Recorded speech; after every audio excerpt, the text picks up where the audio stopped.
Before I spoke a word, you were singing over me.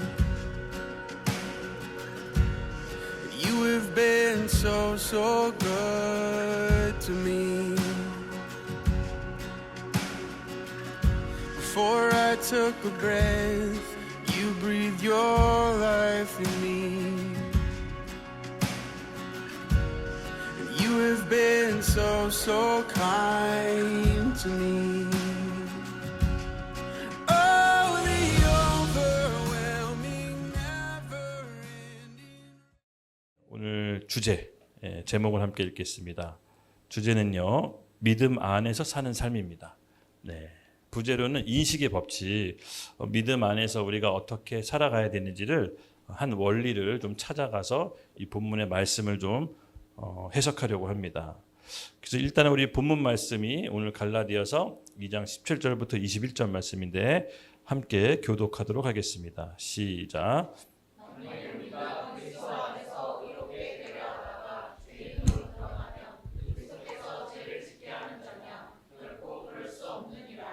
만일 내가 헐었던 것을 다시 세우면 내가 나를 범법한 자로 만드는 것이냐?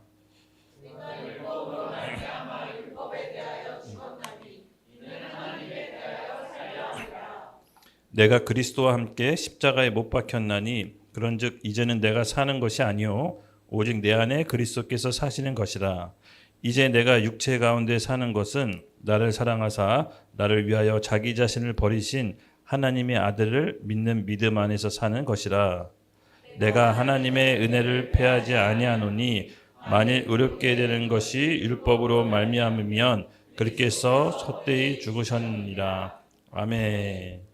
네, 오늘은 이 갈라디아서 10번째 시간이고요. 아까 말씀드린 대로 믿음 안에서 사는 삶이 어떤 삶인지를 그 원리를 또 한번 찾아가 보도록 하겠습니다. 지난 시간 내용을 살짝 함께 살펴보도록 하겠습니다. 우리 지난 시간 바울과 베드로가 공개적으로 이제 부딪히는 사건을 함께 나눴었죠. 네, 베드로의 일탈 그 연약함의 행동이 사실은 공동체 전체를 무너뜨릴 수도 있는 또 큰 사건이었습니다. 바울이 이 베드로의 행동을 통해서 공개적으로 질타했는데요.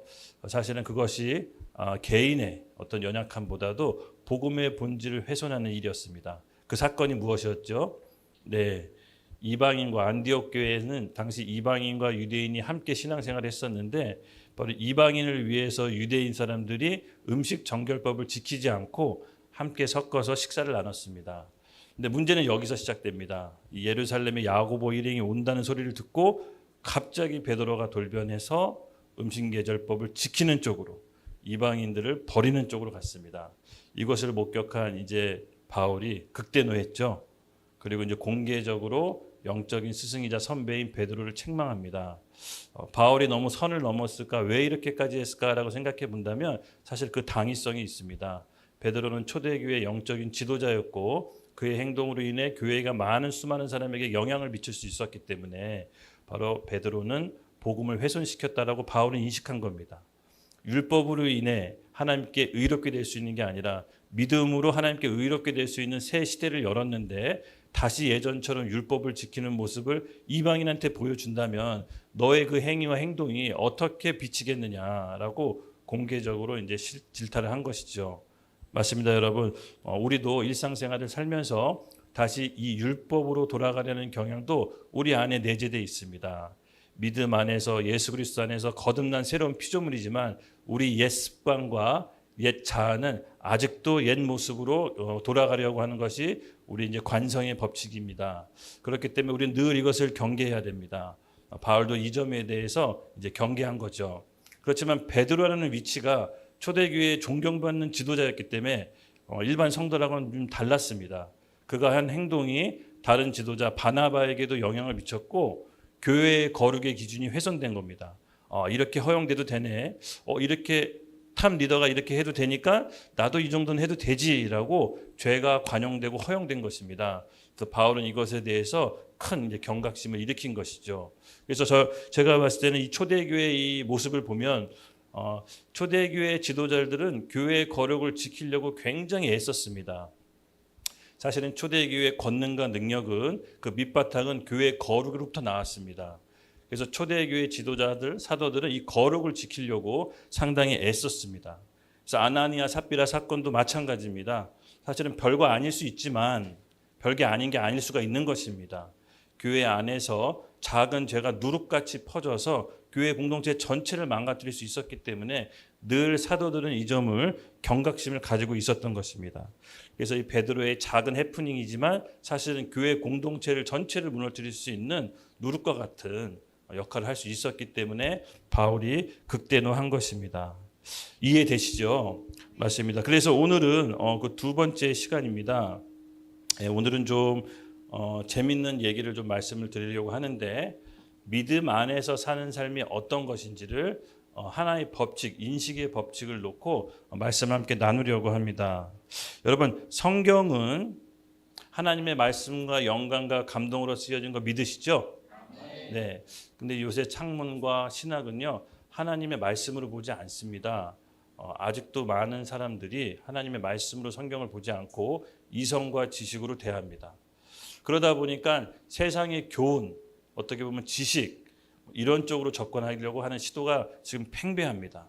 그런데 저희가 믿는 신앙은 하나님의 말씀은 능력의 말씀으로 믿고 있습니다.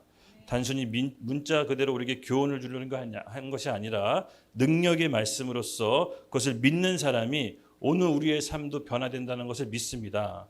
그래서 믿음 안에서 사는 삶의 원리를 오늘 배우려고 합니다. 하나님께서는요, 그 말씀의 원리대로 역사하십니다. 즉 우리가 하나님의 능력을 체험하기 위해서는 그 말씀의 원리대로 배우고 들어가야 되는 것입니다. 하나님은 창조 질서 안에서 역사하시지 창조 질서 바깥에서 역사하지 않으십니다. 물론 하나님은 무소부지하고 전지전능하셔서 모든 게 가능하지만 인간은 제한적이고 연약하기 때문에 불완전하기 때문에 하나님의 원리 안에 들어가야, 말씀 안에 들어가야 하나님의 복을 받는 것입니다. 반대로 저주는 무엇입니까? 말씀을 벗어난 것이 저주인 것입니다. 그래서 우리가 말씀 안에 있을 때 자연스럽게 하나님이 주신 축복을 누리게 되는 것이 창조 원리인 것입니다. 그래서 오늘 이 믿음으로 사는 삶, 믿음 안에서 사는 삶을 우리가 배울 때 하나님께서 우리에게 예비하신 축복이 자연스럽게 우리 삶에 열매 맺기를 예수님의 이름으로 축복합니다. 네. 여러분 17절 우리 같이 함께 읽고 본문을 시작하도록 하겠습니다. 함께 읽겠습니다. 시작. 만일 우리가 그리스도 안에서 의롭게 되려 하다가 죄인으로 드러나면 그리스도께서 죄를 짓게 하는 자냐? 결코 그럴 수 없느니라. 아멘. 아멘. 오늘 제가 서두에도 얘기했지만 오늘 나누려고 하는 이 법칙이 바로 인식의 법칙입니다. 오늘 믿음 안에서 사는 삶을 배울 때 이 인식의 법칙이 굉장히 중요합니다. 왜 중요하냐? 사람은 내가 생각하고 인식하는 대로 그 인식의 지배를 받습니다. 다시 말해서 무슨 말이냐면 내가 인식하는 대로 내 삶의 내 생각의 인식의 지배를 받고 그 지배대로 삶이 펼쳐집니다. 그래서 이 인식은 어떻게 만들어지냐? 평소에 내가 보고 듣는 걸로 내 인식 체계가 만들어집니다. 그리고 그걸 넘어서서 우리는 살 수가 없습니다. 반대로 내가 보는 이 세상 만물의 이해는 내가 인식 체계로 이해하기 때문에 내 인식을 벗어나서 우리가 살 수가 없습니다. 그래서 이 인식, 올바른 인식을 갖는 게 굉장히 중요합니다. 그래서 성경에서 말하는 올바른 인식이 무엇입니까? 오늘 이것을 우리가 배울 겁니다. 성경에서 말하는 바른 인식이란요, 우리가 물리적 상황, 눈에 나타나는 여러 가지 사건이 있죠. 혹은 나에 대해서, 다른 사람이 또 나에 대해서 어떻게 보는지 요것이 관점입니다. 우리는 하나님의 관점으로 보는 것이 성경에서 말하는 올바른 인식입니다. 그래서 이 올바른 인식이 내 안에 자리 잡으면 다른 사람이 나를 어떻게 보건 내가 나를 어떻게 보건 중요하지 않게 됩니다. 그래서 이 인식이 굉장히 중요한데 오늘 이 인식의 법칙이 우리가 깨달아져야 믿음으로 사는 삶이 가능합니다. 왜냐하면 제가 아까도 서두에도 얘기했지만 내가 인식하는 대로 내 삶이 만들어지고 내가 인식하는 거에 지배를 받기 때문에 내 인식을 넘어서서 내가 살 수가 없습니다. 또 인식을 통해서 사물을 이해하고 바라봅니다. 그래서 이 인식이 뭘로 세팅이 되어 있는지가 정말 중요합니다.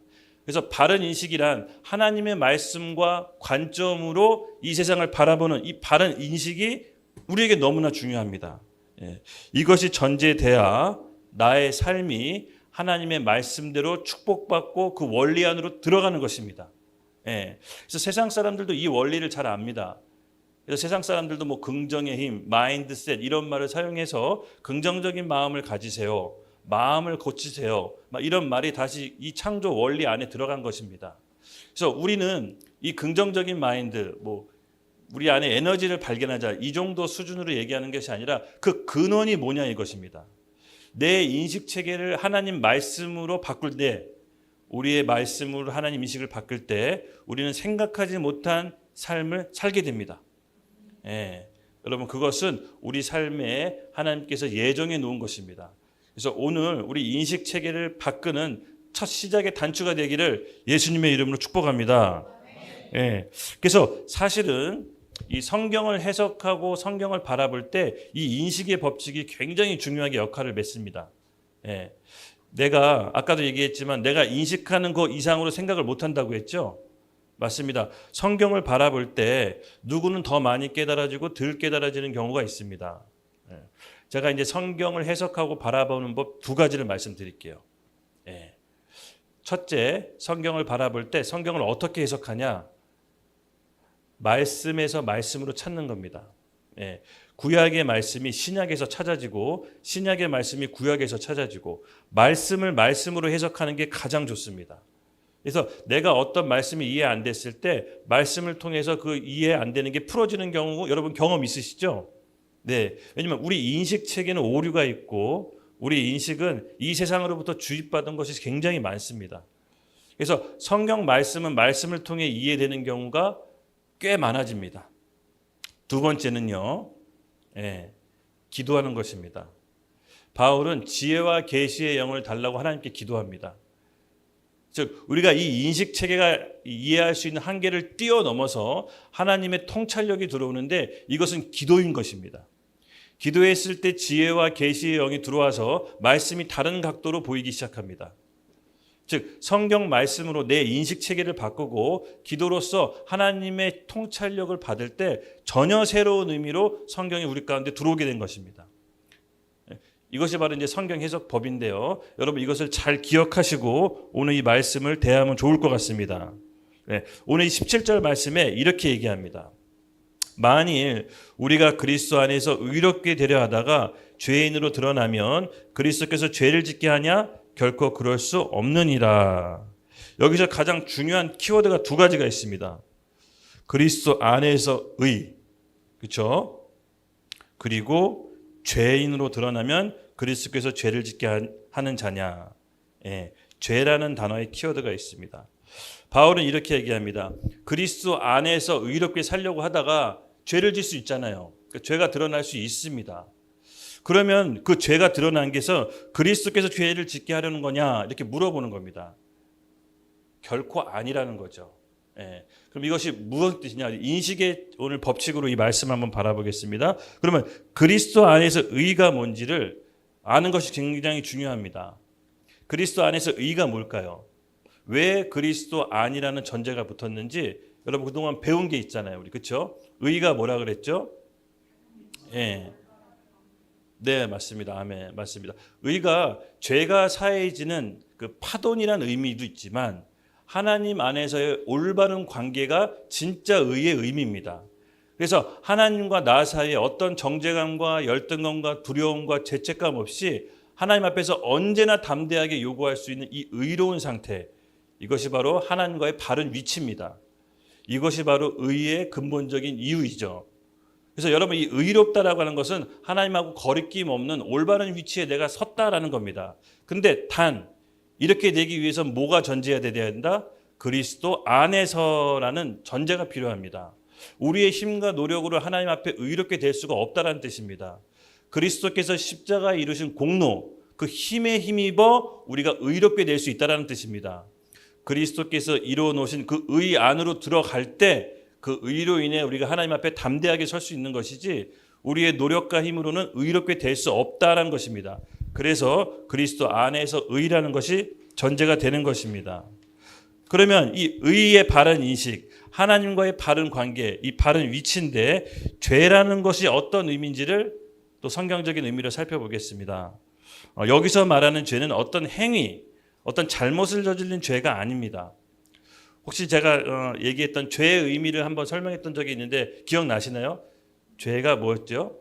네, 화살이 관역을 빗나간다. 네, 관역을 빗나간다. 이게 죄의 의미라고 했습니다. 그러면 관역이 뭘까요? 관역은 캐릭터입니다. 캐릭터. 그리고 화살은 죄 인식입니다. 죄에 대한 인식. 그래서 죄에 대한 인식이 관역인 캐릭터가 벗어났다. 이게 무슨 말이냐면 내가 하나님 안에서의 올바른 위치와 하나님 안에서의 그 정체성이 있잖아요. 그 캐릭터가 벗어난 걸 의미합니다. 하나님께서는 우리의 하나님의 형상과 모양대로 지어졌다라고 얘기했는데 내가 하나님의 형상과 모양으로 지어졌다는 것을 인식하지 못하고 그걸 믿지 못하는 상태, 하나님의 캐릭터에 벗어난 상태가 죄인 것입니다. 그것이 관역이 화살로 벗어났다. 화살이 관역을 벗어났다는 뜻입니다. 그래서 여기서의 죄는 행동으로, 행위로 지은 죄가 아니라 내가 갖고 있던 캐릭터가 하나님 안에서의 온전한 위치가 아니라 다른 위치로 벗어난 그 모습을 죄라고 얘기한 겁니다. 맞습니다. 그래서 바울은 이렇게 얘기한 겁니다. 너가 그리스도 안에서 의가 무엇인지 알았다면 그 형상을 지켜야 된다. 그 캐릭터를 벗어나서는 안 된다라는 뜻으로 얘기하는 겁니다. 바로 이것이 인식의 법칙으로 이 말씀을 본 거죠. 맞습니다. 여러분, 이 인식은 상당히 중요합니다. 말씀 한 구절을 보더라도 내가 인식 체계로 바라보기 때문에 내 인식 체계가 오류가 있으면 말씀도 왜곡해서 바라보게 되는 것이죠. 그래서 오늘 이 인식 체계를 잘 알므로써 말씀을 보는 눈이 여러분 가운데 열리기를 예수님의 이름으로 축복합니다.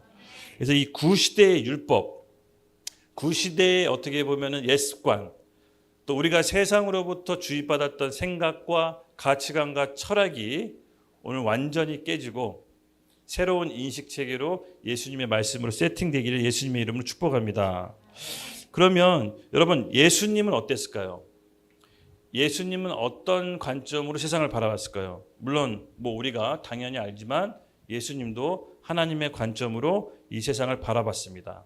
우리 말씀 두 구절을 읽겠습니다. 요한복음 10장 30일, 요한복음 14장 9절 같이 연달아 읽겠습니다. 시작. 나와 아버지는 하나나이다 하신대 예수께서 이르시되 빌립아 내가 이렇게 오래 너희와 함께 있으되 내가 나를 알지 못하느냐 나를 본 자는 아버지를 보았거늘 어찌하여 아버지를 보리라 하느냐. 아멘.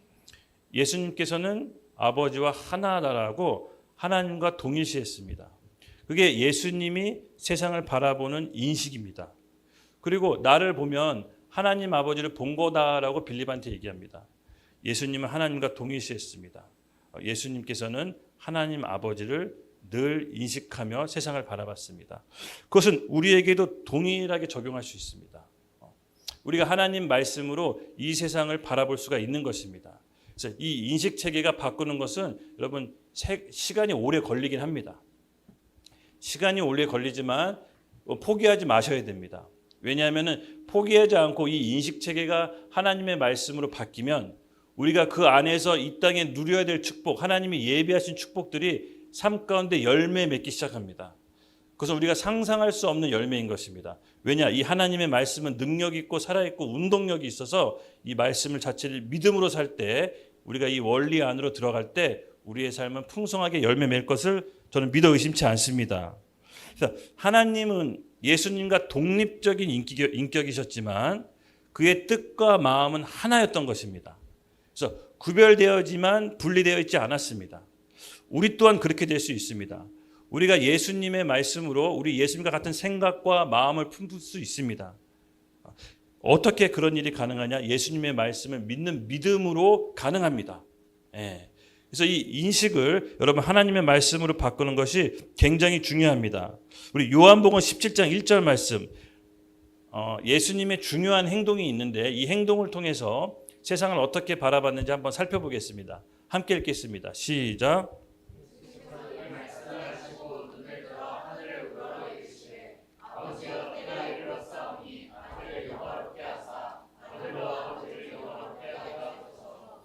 아멘. 예수님께서 하늘을 우러러 보시고 축사하고 기도하는 장면이 성경에 여러 구절 나옵니다. 예수님께서 왜 하늘을 우러러 보시고 이제 기도하셨을까요? 또 오병이어 보면은 하늘을 보고 우러러 보시고 이제 축사하셨다고 합니다. 멋있게 보이시려고 뭔가 그렇게 퍼포먼스를 취했나요? 아닙니다. 예수님이 세상을 바라보는 인식 체계인 것입니다. 하나님의 관점으로 이 사건과 문제를 어떻게 해결해야 되나요? 라고 하나님을 본 것입니다. 우리가 어떤 사건과 상황 가운데 원치 않은 일들이 우리 삶에 펼쳐질 수 있습니다. 근데 여러분 잘 생각해 보시면 그것을 하나님의 관점과 인식으로 바라보면 전혀 새롭게 다가옵니다. 예수님은 그 수천 명이 본인이 따라왔을 때 제자들이 보고를 했습니다. 너무 많이 배가 고프고 헐벗고 있는데 이들을 어떻게 해야 됩니까? 돌려보내야 됩니까? 라고 현실적인 눈으로 포커스를 맞췄습니다. 그때 예수님의 이 문제에 대해 바라보는 방식은 달랐습니다. 하늘을 보고 하나님의 관점과 견해라면 어떻게 해결했을까라는 제스처입니다. 그리고 나서 축사하고 축복함으로 오병이어의 기적이 일어납니다. 우리도 어떤 사건과 순간마다 이렇게 하나님의 관점과 눈으로 이 사건을 어떻게 해결해야 되는지를 늘 관점을 하나님께로 돌려야 됩니다. 이것이 바로 인식의 법칙의 첫 번째입니다.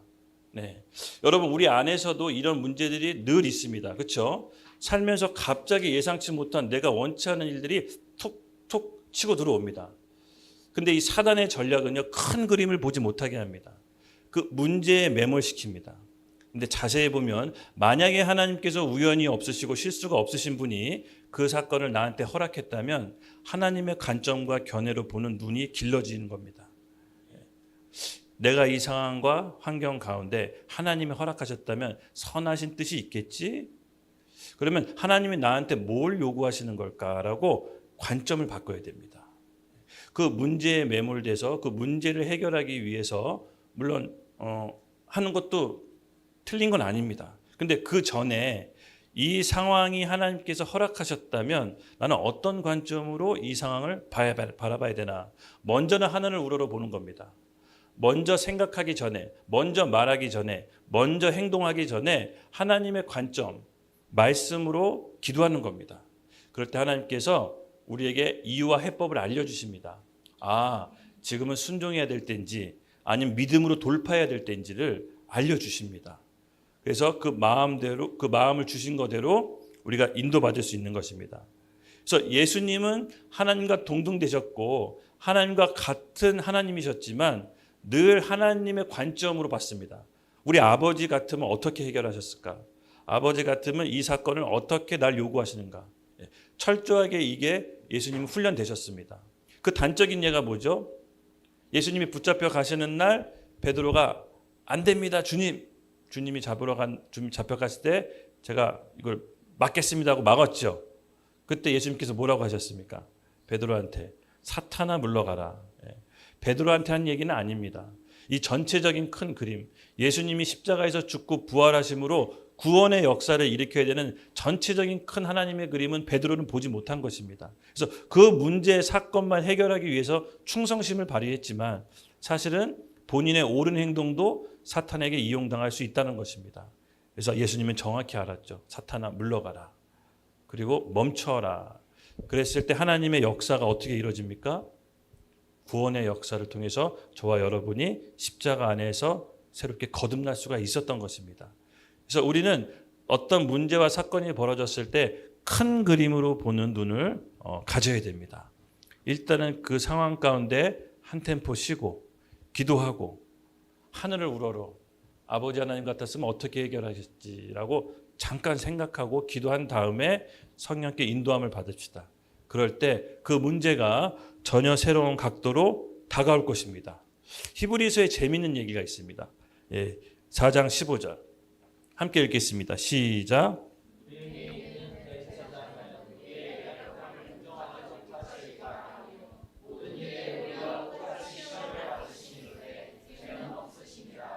아멘, 아멘.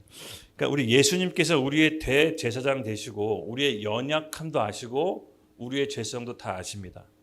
그런 예수님께서는 죄를 지은 적도 없고 죄를 알지도 못하신 분이라고 합니다. 그분이 우리를 위해서 십자가를 대신 짊어지고 돌아가셨죠. 세상적인 이해로 관점으로 봤을 땐 도저히 이해할 수 없는 일입니다. 하지만 이것이 하나님의 신비이자 비밀이라고 했습니다. 근데 예수님께서 우리와 똑같이 시험을 받았다라고 합니다.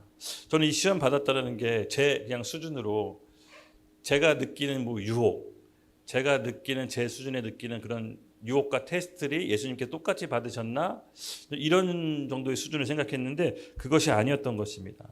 유혹의 개념이 아니라 세상과 사물을 보는 인식을 예수님께서는 하나님 앞에 테스트를 받은 겁니다. 예수께서는 매 순간 매 사건마다 이것이 하나님의 관점과 견해로 어떻게 봐야 되는지를 하나님 앞에 늘 테스트를 받았던 겁니다. 그래서 인간이 받아야 되는 유혹의 개념이 아닌 것입니다. 바로 테스트, 이 관점, 이 견해, 어떻게 내가 바라봐야 되는 것입니까? 그래서 우리가 일상생활을 여러분 살면서 이 성경적인 바른 인식을 갖는 게 너무 중요하고 이것이 훈련되어 있어야 됩니다. 물론 처음부터 딱 이렇게 잘 되는 건 아닙니다. 하지만 몇 번의 시행착오와 훈련을 통해서 감각을 찾을 수 있을 겁니다. 하나님이 지금 원하는 것이 무엇인지, 하나님이 지금 싫어하시는 게 무엇인지를 하나님과 관점과 견해로 보는 눈이 길러지기를 예수님의 이름으로 축복합니다. 네. 그래서 여러분 우리가 이 사건을 어떻게 반응하고 이 사건을 어떻게 하나님께 요구하는지 요구도 할 수 있어야 됩니다. 아까 하나님하고 올바른 관계가 뭐라 그랬죠? 어떤 담대한 어떤 정죄감이나 열등감이나 이 부족한 관계가 아닙니다. 언제든지 하나님 앞에서 요구할 수 있는 담대한 관계입니다. 자식이 아버지께 뭐든지 요구할 수 있듯이 하나님께 요구할 수 있는 관계로 올라가는 것입니다. 그래서 우리가 종의 자세로 있는 게 아닙니다. 성경에는 우리 신분을 여러 단계로 설명합니다. 종, 친구, 나중에는 뭐라 그러죠? 신부. 우리의 영적인 상태에 따라 하나님께서 우리를 초대하는 것도 다릅니다.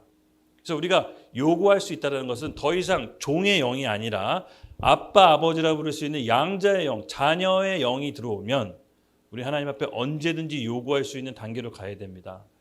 그래서 너무 하나님 앞에 요구가 너무 세속적인 것 같은데요. 좀 그건 그런데 저는 언제나 날마다 십자가를 질래요. 성경은 그런 얘기도 있습니다. 또 우리는 그것을 잘 알고 있습니다. 하지만 믿음은 또 어떨 때 생기냐? 내가 요구하는 대로 아버지가 들어주셨을 때도 여러분 믿음이 자라나는 것입니다. 늘 십자가만 지면 어떻게 살아갑니까? 십자가와 함께 하나님께서 우리에게 이 땅에 허락하신 축복 또한 있는 것입니다. 그래서 이 균형 잡힌 신앙으로 가야 됩니다. 그래서 예수님께서는 매 순간 상황마다 이 테스트를 받으셨지만 그 테스트를 통해서 하나님께서 원하시는 관점과 견해를 늘 알고 계셨다는 겁니다. 그래서 오늘 우리가 이 바른 인식을 여러분 이제 살면서 조금씩 훈련하십시오. 하나님께서 진짜로 우리 안에서 바른 자아를 심어 주실 겁니다. 그리고 두 번째입니다. 두 번째는 내 안에 형성된 거짓된 나, 가짜 나를 파쇄하는 겁니다. 우리 19절 함께 읽겠습니다. 시작. 내가 율법으로 말미암아 율법에 대하여 죽었나니 이는 하나님에 대하여 살려 함이라. 아멘. 율법으로 말미암아 율법에 대하여 죽었나니. 율법이 상징하는 건 뭐죠? 종교, 예습관, 내 관습 이런 것들을 율법이 상징하는데 이 율법에 대하여는 죽었다라고 표현합니다. 그리고 하나님에 대하여는 살려 함이라. 오늘 인식의 법칙의 관점에서 살아봤을 때 이 율법에 대하여 죽었다는 것은 내 옛 습관, 내 옛 거짓 자아, 세상으로부터 주입받은 나, 또 내가 생각하는 나, 가짜인 나를 말씀과 함께 죽는 것입니다. 그리고 하나님에 대하여 살려.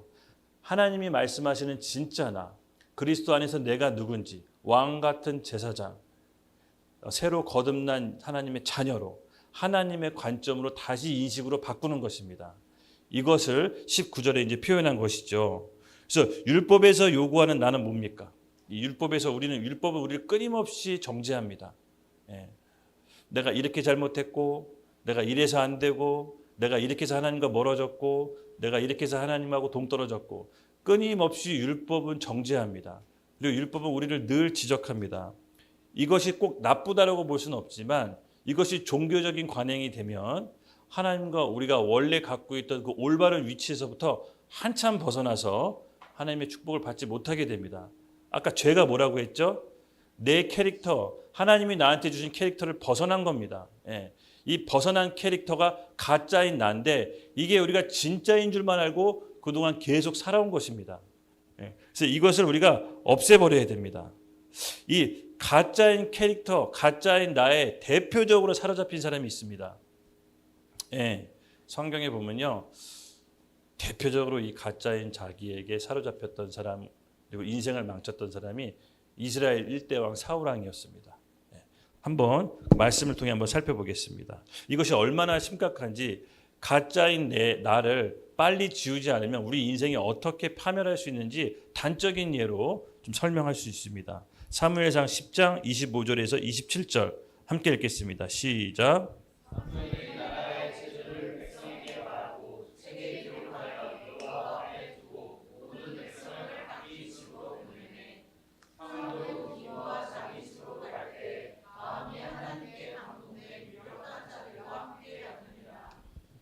어떤 불량배는 이르되 이 사람이 어떻게 우리를 구원하겠느냐 하고 멸시하며 예물을 바치지 아니하였으나 그는 잠잠하였더라. 아멘. 예. 여러분 이걸 보고 좀 어떤 느낌을 받으셨나요? 예, 사무엘이 그 사울에게 왕으로서 기름을 붓죠. 예, 선지자였습니다. 근데 사무엘이 나라 제도를 만들어서 백성에게 말하고 책으로 기록했고 백성들이 이것을 보고 집으로 들어갔습니다. 근데 28절에 어떻게 나와 있냐면요. 네, 28절 한번 보겠습니다. 26절입니다. 26절에 보겠습니다. 이렇게 얘기합니다. 사울도 기브와 자기 집으로 갈 때 마음이 하나님께 감동된 유력한 자들과 함께 갔느니라. 좀 이상한 점 안 보이시나요? 네. 뭐 그런 건가라고 할 수도 있습니다. 근데 여기서 중요한 건 뭐냐면요. 사울 본인이 누굽니까? 누구? 본인의 신분. 왕입니다. 왕. 만약에 사무엘이 아무리 선지자라도 본인이 새로운 법을 만들어 책에 기록했다면 백성을 집으로 돌려보낼 때 자기도 백성과 돌아가는 게 아니라 궁전으로 돌아가든 아니면 뭐 국무회의를 소집하든 이 법을 어떻게 집행하고 어떻게 할지를 본인의 신분에 걸맞게 뭔가가 제스처가 나와야 되는데 그냥 이 흐름 가운데 사무엘 선지자가 법을 만들었으니 백성이 집에 가니 나도 집으로 가야겠다. 본인의 신분 완전히 망각한 겁니다. 그리고 27절에 기가 막힌 일이 벌어집니다. 어떤 일이 벌어지는지 함께 살펴보겠습니다. 시작. 어떤 불량배는 이르되 이 사람이 어떻게 우리를 구원하겠느냐 하고 멸시하여 예물을 바치지 아니하였으나 그는 잠잠하였더라. 이 구절을 통해서 사울의 성향을 굉장히 잘 볼 수가 있는데요. 그런 모습을 보고 사람들이 업신여기기 시작합니다. 불량배들. 이 정도 갖고 이 사람이 어떻게 우리를 구원하겠느냐. 이 사람 왕 맞냐? 뭐 이렇게 좀 조롱하는 겁니다. 그랬더니 예물을 바치지 않겠다. 세금 안 내겠다. 나 이런 왕 밑에서 통치 안 받겠다. 근데 이 얘기를 듣고 사울은 어떻게 합니까? 잠잠하였더라. 잠잠하였더라. 뭔가가 제스처를 취하든 왕임은 자기 어떤 뭐 권력을 이용해서 뭔가 좀 이렇게 어수선한 부분들을 좀 다시 만들어야 되는데 전혀 자기가 누군지 이 멘탈이 오락가락하는 사람이었습니다. 자기 자신이 왕인지 신분인지도 모르는 상태. 그냥 물 흐르듯 흘러간 거죠. 그럴 때 어떤 일이 벌어집니까? 여러분 이 사울의 마인드, 자기를 인식하는 모습이 적나라하게 지금 나온 겁니다. 그랬던 사울이 보다 못해서 사무엘이 다시 한번 힌트를 주고 바른 인식을 가질 수 있도록 얘기해 줍니다. 이 사울이 큰 죄를 저질렀을 때 사무엘이 나타나서 이렇게 얘기합니다. 함께 말씀을 보겠습니다. 사무엘상 15장 29절에서 30절. 네, 함께 읽겠습니다. 시작. 이스라엘의 지존자는 거짓이나 변개함이 없으시니 그는 사람이 아니심으로 결코 변개하지 아니심이다 하니. 여기서 그만. 29절. 이렇게 사무엘이 사울에게 힌트를 줍니다. 너가 범죄하고 실수했지만 하나님이 어떤 관점으로 널 보는지 알려줄게. 이스라엘에 지존하신 하나님은 거짓이나 변개함이 없으시다. 너를 왕으로 세운 거 하나님이 후회하지도 않으시고 변치 않을 거다. 그러니까 너 좀 이제부라도 좀 잘해라. 뭐 이렇게 지금 사무엘이 얘기하는 겁니다. 하나님이 우리 사람 같지 않다. 하나님이 한번 말씀하시면 그냥 그대로 가는 거다. 너를 왕으로 세운 거는 하나님의 뜻이고 하나님께서 변개하시지도 않으신다. 그러니 제발 지금이라도 좀 제대로 정신 좀 차려라. 너의 인식을 바르게 가져라. 하나님의 인식으로 바꿔라 라고 얘기하는 겁니다. 근데 이렇게 힌트를 줬음에도 사무엘은 영적으로 완전히 오락가락한 상태였습니다. 사울은 30절에 뭐라고 얘기하는지 참 과관입니다. 함께 읽겠습니다. 시작.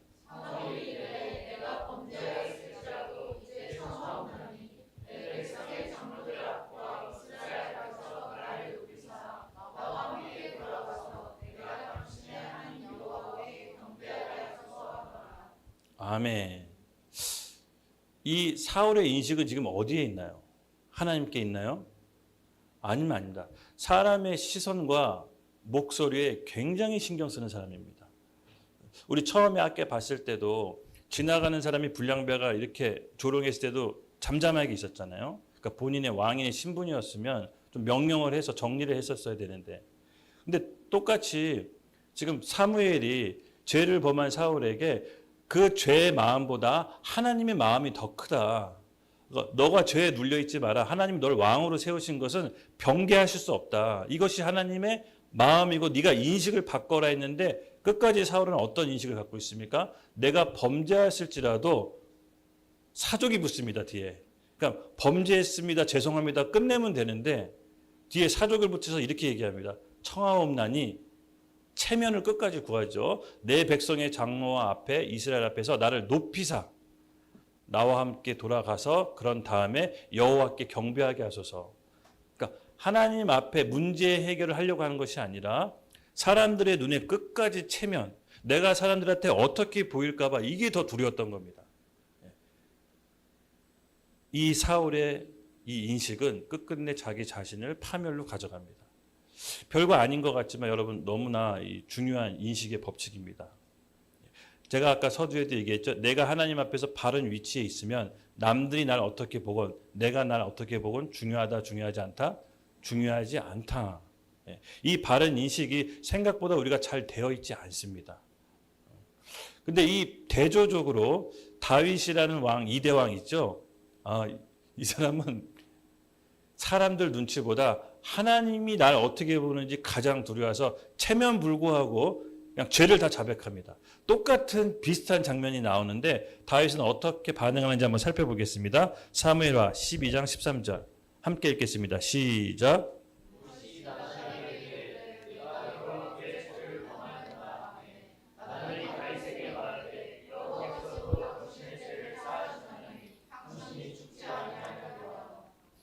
아멘. 여러분 잘 아시다시피 그 다윗이 중대한 범죄를 저지르죠. 자신의 부하의 아내를 이제 간음합니다. 근데 나단 선지자가 그것에 대해서 책망하는 겁니다. 그때 다윗은 어떻게 반응하느냐? 사울처럼 뒤에 사족을 붙이지 않고 끝났다. 그리고 그대로 엎드려서 죄를 범하였노라. 그래서 어떻게 했냐면은 다윗은 어떻게 됐죠? 죽지 않습니다. 죽지 않고 하나님께서 이스라엘의 가장 위대한 왕으로 세우십니다. 어떤 죄가 여러분 중요할 수 있지만 그 죄를 짓고 그 다음에 태도가 굉장히 중요한데 그 태도는 사실 내가 할 수 있어서 하는 게 아닙니다. 내 인식체계에 나오는 반응이 태도로 나오는 겁니다. 그래서 평소에 내 인식체계를 어떻게 갖고 있는지가 태도를 결정하기 때문에 하나님에 대한 관점과 견해로 내 인식을 바꿔내는 게 너무 중요합니다. 다윗은요, 문제의 근원은 하나님이 해결할 수 있다. 죄는 하나님만 해결할 수 있다는 걸 알았습니다. 그러니까 사람이 중요하지 않는 거죠. 사람이 날 어떻게 보건 중요하지 않는 겁니다. 하나님께서 나의 죄를 사하실 수 있는 전지전능한 분이라는 걸 알고 그대로 순복해서 자백합니다. 그냥 자백합니다. 그리고 사족을 붙이지 않습니다. 그래서 하나님께서 다시 다윗에게 기름 부으셔서 세우십니다. 맞습니다, 여러분. 이처럼 평소에 나를 내가 어떻게 보는지 이 인식 체계가 너무 중요합니다. 그래서 거짓된 거짓된 인식 체계를 여러분 말씀으로 이것을 계속해서 파해야 됩니다. 감사한 게 하나님께서 이런 비슷한 상황을 만들어줘요. 여러분 기도하시면 상황 가운데 만들어줘요. 그리고 그 상황 가운데 우리가 매 순간 이 상황마다 하나님은 어떤 관점으로 이거를 바라보셨을까? 이거를 이제 생각하는 훈련을 하셔야 됩니다. 아셨죠? 우리 삶의 모든 상황과 환경과 사건은 하나님께서 허락하신 겁니다. 예, 그럼 다 뜻이 있는 거죠. 우리가 가져야 될 마음의 태도는 하나님께서 나에게 가장 좋은 거 주실 거야. 비록 내 눈에는 원치 않고 불합리해 보이지만 결국은 이걸 통해서 나한테 가장 좋은 거 주실 거야라는 믿음이 있어야 됩니다. 예, 그럴 때 우리가 하나님 안에서 그 믿음의 말씀 안에서 원리대로 들어가 축복을 받는 겁니다. 다윗은 그렇게 했습니다. 사울은 끝까지 하나님의 관점으로 보지 않고 사람의 눈치를 보고 나 체면치레 먼저 해주면 나 여호와께 경배할게 라고 했고 다윗은 그 자리에서 엎드려서 자복해서 순복했습니다. 그리고 다윗은 하나님께서 다시 사용하십니다. 여러분 바로 이 지점, 내가 나를 인식하는 이 지점. 여러분 하나님 앞에서 어떤 열등감이나 죄책감과 정죄감 없이 하나님 앞에서 옳은 관계의 위치에 서 있습니까? 예, 그러면 그것을 지키십시오. 말씀이 말하는 바가 진짜 나입니다. 말씀이 말하는 바가 진짜 나입니다. 남들이 나한테 뭐라고 하건 여러분 사실이 아닙니다. 예, 그것은 쳐버리십시오. 예, 그리고 우리 행동과 말과 습관도 그 말씀의 체계에 따라 바꾸십시오. 예, 하나님께서 그 일을 우리 가운데 시작하시는 줄로 믿습니다. 아멘. 마태복음은 하나님께서 죄에 대한 하나님의 인식을 어떻게 가지라고 하는지 명확하게 잘 나온 구절이 있습니다. 한번 읽고 넘어가도록 하겠습니다. 마태복음 10장 28절입니다. 시작.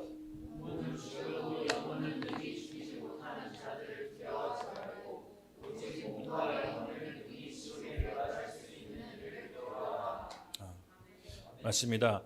딱 사울과 우리 다윗이 이 구절을 예수님 구절을 먼저 들을 수 있었다면 그래도 좀 둘이 운명이 조금 달라지지 않을까 싶습니다. 맞습니다. 우리는 죄를 지었을 때 그 죄에 대한 근본적인 문제, 이 해결책은 누구한테 해결할 수 있다? 하나님. 그래서 문제 해결하기 위해서 사람 찾아러 다니는 것이 아니라 하나님 앞에 나아가는 여러분 되시길 예수님의 이름 축복합니다. 네. 사울은 자기가 왕인지도 뭔지도 그 인식도 부족하고 하나님께 기름 부었다는 사실도 그냥 현실에 매몰돼서 현실에 그냥 바쁘다 보니까 잊어먹고 있었던 겁니다. 그렇지만 우리는 하나님께서 그런 인식의 법칙을 통해서 우리의 실수를 하나님께서 가장 선한 걸로 바꿔주실 것입니다. 20절입니다. 함께 읽겠습니다. 시작. 내가 그리스도와 함께 십자가에 못 박혔나니 즉 이제는 내가 사는 것이 아니요 오직 내 안에 그리스도께서 사시는 것이라. 이제 내가 육체 가운데 사는 것은 나를 사랑하사 나를 위하여 자기 자신을 버리신 하나님의 아들을 믿는 믿음 안에서 사는 것이니라. 아멘. 바른 인식을 갖는 법 세 번째 바로 예수님하고 동일시하는 겁니다. 아까 예수님께서 아버지하고 동일시하셨다고 했죠? 예. 바로 우리도 예수님과 동일시할 수 있습니다. 예. 이 말씀이 바로 그 단적인 얘기를 했는데 여러분 이게 너무 중요합니다. 교회를 오래 다녔는데도 말씀 안에서 말하는 나를 믿지 못하는 경우 너무나 많이 봅니다. 그래서 의식적으로 여러분 이걸 했으면 좋겠습니다. 세상에서 조금 미친 소리를 들을 수 있는데 미쳤다는 소리를 들을 수 있는데 이것을 한번 의식적으로 해보십시오. 예.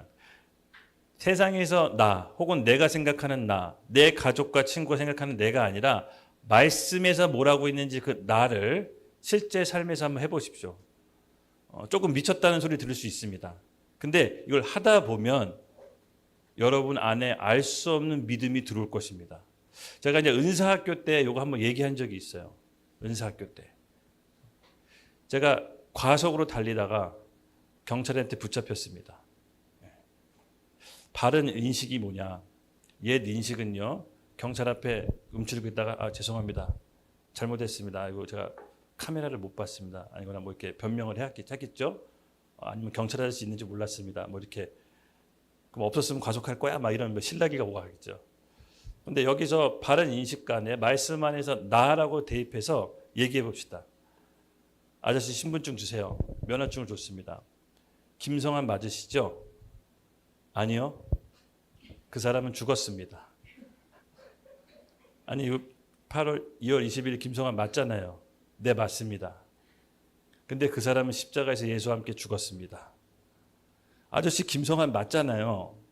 네, 맞지만 그 사람은 죽었습니다. 그럼 어떻게 되겠죠? 뭐 끌려 나가서 체포되겠죠. 근데 여러분 이게 바른 인식 안에서 나를 정확하게 인식하고 있는 겁니다.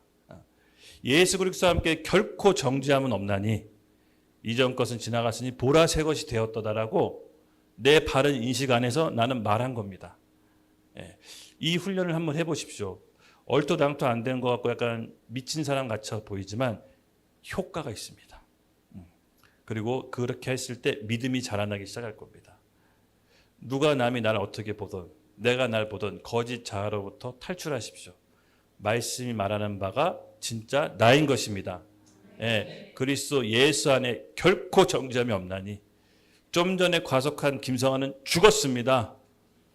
저는 새롭게 거듭났습니다. 하나님의 새로운 피조물인데 경찰 아저씨가 뭔데 나보고 자꾸 과속했다고 합니까? 이렇게까지는 하지 마시고요. 일단 그렇게 한번 훈련해 보십시오. 말씀 안에서 바른 인식이란 말씀이 말하는 바를 내가 알고 고백하는 것입니다. 그래서 20절에 보면 예수님과 동일시 법칙이 뭐냐면요. 이렇게 얘기합니다. 내가 그리스도와 함께 십자가에 못 박혔나니. 내가 그리스도와 함께 십자가에 못 박혔을 때 실제 죽는 건 누구죠? 예수님. 제가 죽는 게 아니잖아요. 실제로는 예수님이 죽잖아요. 근데 내가 사는 것은 더 이상 내가 사는 게 아니라 내 안에 그리스도께서 산다라고 합니다. 저는 처음에 이 말이 갈라디아서 2장 20절 말이 언뜻 이해는 안 됐지만 교회에서 이 말씀을 다 아멘 하길래 나만 빼고 다 알아듣는구나라고 생각했습니다. 근데 말은 알겠지만 이해는 안 됐어요. 내가 예수님과 함께 십자가 못 박혀 죽었는데 내가 사는 게 왜 아니지? 내 안에 그리스도께서 산다는데 그게 내 안에 그리스도께서 사는 게 뭔지를 언뜻 이해는 안 됐어요. 근데 어처구니 없이 영화 한 편 보고 딱 이해가 되더라고요. 진짜 영화 한 편을 봤는데 저 모습이겠구나라고 이해가 됐어요. 그 광해 있잖아요. 광해. 왕이 된 남자 광해. 거기서 그 왕이 임금이 죽을 병에 걸리잖아요. 그래서 이제 임금이 죽을 병에 걸려서 죽을지도 모르니까 그 신하 중에 한 명이 임금하고 똑같이 생긴 사람 데리고 와라 명령을 내려서 사람들이 이병헌을 데리고 오잖아요. 그래서 임금이 어느 방에서 치료받는 동안 막 오늘 내일 막 왔다 갔다 하더라고요. 생명이. 근데 이병헌이 왕하고 너무 똑같아서 사람들이 왕인지 이병헌인지 구별을 못 하더라고요. 그래서 이병헌이 왕인 척하면서 뭐 왕인 척 통치를 해요. 저 모습이겠구나. 제가 그 영화를 봤는데 이 말씀 구절이 딱 이해되더라고요. 내용은 왕이 죽었지만 실제 왕처럼 사는 사람은 누구입니까? 이병헌. 그러니까 내용은 실제로 예수님이 죽었지만 그 예수님이 죽음으로 인해서 예수님의 축복이 누구한테 오는 겁니까? 나한테. 그래서 내가 사는 것이 아니라 그리스도로 말미암아 사는데 이 말이구나. 임금이 죽었지만 임금 행세 누가 하고 있어요? 이병헌. 내용상 임금이 죽었지만 실제로 왕처럼 사는 것은 이병헌. 와, 갈라디아서 2장 20절이 딱 이해되더라고요. 예수님이 죽었지만 예수님으로 인해서 누가 산다? 우리가. 예수님처럼 내 안에 그리스도처럼 살 수 있는 지상 막교한 사건, 지상 최대 막교한 사건, 초자연적인 신비가 여기에 있다는 것을 깨닫게 되었습니다. 이게 예수님과의 동일시 법칙인데 이것이 인식체계, 믿음 안에서 사는 삶에 들어가는데 너무나 중요합니다. 그래서 우리가 이거를 이해하게 해달라고 여러분 기도하시면 좋을 것 같아요. 지혜와 계시의 영으로 우리 가운데 임해서 이제는 내가 사는 게 아니라 내 안에 계신 그리스도가 사는 것이 무엇인지를 여러분 깨닫게 되는 귀한 밤이 되길 예수님의 이름으로 축복합니다. 예, 초자연적인 삶은 다른 게 아닙니다. 원래 우리가 누려야 되는 삶을 누리지 못한 것입니다. 그리스도 예수 안에 말씀 안에 그 축복 안에 들어갔을 때 그 원리 안에 들어갔을 때 우리가 살 수 있는 것이 초자연적인 삶이고 하나님께서 예비하신 삶인데 워낙 거짓된 자, 세상으로부터 주입받은 나쁜 자 때문에 우리가 그렇게 살지 못한 것입니다. 그래서 이 인식의 법칙을 오늘 이 순간 여러분과 저희가 조금씩 함으로 하나님께서 우리를 변화시켜 주실 줄로 믿습니다. 그래서 끝으로 이 말씀을 읽고 함께 기도하기를 원합니다. 오늘은 기도할 때 이 기도를 한 가지 했으면 좋겠어요. 이제부터 내 안에 하나님의 관념과 견해로 세상을 바라보게 해달라고, 그 인식의 법칙이 내 안에 역사하게 해달라고 오늘 같이 함께 기도할 것입니다. 네, 우리 찬양 나오시고요. 로마서 8장 16절에서 17절 우리 다 같이 일어나면서 읽고 우리 하나님께 그 능력을 달라고 기도합시다. 함께 읽겠습니다. 시작. 성령이 친히 우리의 영과 더불어 우리가 하나님의 자녀인 것을 증언하시나니 자녀이면 또한 상속자 곧 하나님의 상속자요 그리스도와 함께한 상속자니 우리가 그와 함께 영광을 받기 위하여 고난도 함께 받아야 할 것이니라. 아멘. 아멘. 아멘. 하나님의 자녀이면 그리스도와 함께 공동 상속자가 되는 것입니다. 여러분 성경을 보면요, 십자가에서 예수님이 돌아가시기 전에 하나님이 내 아들 독생자라고 표현하지만 예수님이 십자가에서 돌아가시고 부활할 때는 우리가 하나님과 공동 상속자, 예수님이 우리의 맏아들이 되셨다라고 친히 우리를 자녀 삼아 주십니다. 이것이 하나님 안에서 우리의 바른 인식입니다. 사울이 왜 망했냐? 왕으로서 기름 부음 받고도 옛날 의식으로 자기를 사로잡은 겁니다. 그러나 다윗은 왜 하나님께 축복을 받았냐? 세상이 날 어떻게 보고 날 죄인 취급하든 낙인 찍히든 하나님이 나를 어떻게 보는지가 더 중요해. 이것으로 자기 인식 체계를 바꾼 것입니다. 결국 내가 인식하는 대로 내 삶이 흘러갑니다. 우리의 삶은 내가 인식 넘어서 살 수가 없습니다. 여러분 오늘 이 인식 체계가 바꿔지길 하나님께 구합시다. 하나님 이 자리에 있는 모든 심령들 지혜와 계시의 영을 부어주셔서 하나님의 자녀된 속성으로 자녀된 거듭난 영으로 새롭게 계시가 열릴 수 있도록 기름 부어주시옵소서. 자녀이면 하나님의 상속자 그리스도와 함께 공동 상속자라고 하셨으니 주여 예수 그리스도께서 받은 그 복이 오늘 우리 가운데 흘러내려가게 하여 주시옵소서. 아멘. 오늘 그렇게 목 놓아 기도하는 모든 심령들 가운데 하나님의 새로운 인생으로 펼쳐질 것을 예수님의 이름으로 선포합니다. 우리 같이 주여 외치고 기도하겠습니다. 주여! 아버지 하나님 감사합니다. 오늘 이 예배도 주님께 온전히 올려드립니다. 무겁게 매인 마음, 영적으로 모든 묶임들 예수의 이름으로 자유케 되었음을 선포합니다. 하나님 영광 받아 주시옵소서. 저희의 드리는 예배를 하나님 기쁘게 받아주신 줄로 믿습니다. 오늘 가운데 함께해 주신 우리 하나님을 찬양합니다. 오늘 모든 기도 다 하나님께 응답되신 줄로 믿습니다. 우리 삶 가운데 하나님을 온전히 바르게 인식하는 새날 첫 시간이 되었음을 선포합니다. 저희를 이끌어 주시옵소서. 감사합니다. 예수님의 이름으로 기도드렸습니다. 아멘.